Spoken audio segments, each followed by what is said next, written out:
सहकार मंत्री नामदार बाबासाहेब पाटील हे काल जळगावच्या एका पतसंस्थेच्या उद्घाटन समारंभामध्ये सहभागी झाले होते आणि त्या ठिकाणी ते बोलत असताना शेतकऱ्यांना कर्जमाफीचा नाद लागला, परंतु ते पुढचं वाक्य क्लिप जी आहे ती क्लिप दाखवण्यात आली नाही, मात्र त्यांच्या काही शब्दाचा अर्थाचा अनर्थ करण्यात आला आणि नेमकं काय ते बोलणार होते, त्यांच्या भावना होत्या हे जाणून घेणार आहे मी। जळगावला तुम्ही पतसंस्थेच्या उद्घाटन समारंभ प्रसंगी गेला होता, त्या ठिकाणी नेमकं तुम्हाला काय म्हणायचं होतं? आज जळगाव मी काल या ठिकाणी एका बँकेच्या शाखेच्या उद्घाटनासाठी गेलो होतो। आपल्याला पश्चिम महाराष्ट्रासारखी प्रगती करावी लागेल।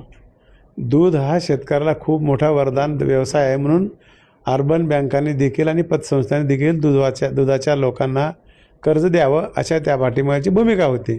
पण हे कर्ज मात्र कर्जमाफीमध्ये बसणार नाही, सर्वसामान्याचे पैसे आहेत एवढीच भावना होती माझी। कोणाच्या भावना दुखायची किंवा कर्जमाफीबद्दल मला काही बोलायचं नव्हतं। ताजे आणि महत्त्वाचे अपडेट पाहण्यासाठी पाहत राहा आवाज बहुजनांचा न्यूज लाईव्ह करता शिवाजीराव गायकवाड, अहमदपूर, लातूर। नमस्ते, मी बाबासाहेब पाटील सहकार मंत्री बोलतो। काल जळगाव येथे एका बँकेच्या उद्घाटनाच्या निमित्ताने गेला असताना आपल्याला ग्रामीण भागामध्ये अर्थव्यवस्था जर मजबूत करायची असेल तर शेतकऱ्यांनी दुधाकडे वळावं। अर्बन बँक किंवा पतसंस्थेने देखील या शेतकऱ्याला कर्ज द्यावं। ह्या योजना फक्त कर्जमाफीमध्ये बसत नाहीत, एवढंच माझ्या पाठीमागेला म्हणण्याचा उद्देश होता। कोणाच्या भावना दुखावल्या असतील मी त्याबद्दल दिलगिरी व्यक्त करतो। धन्यवाद। आवाज बहुजनांचा।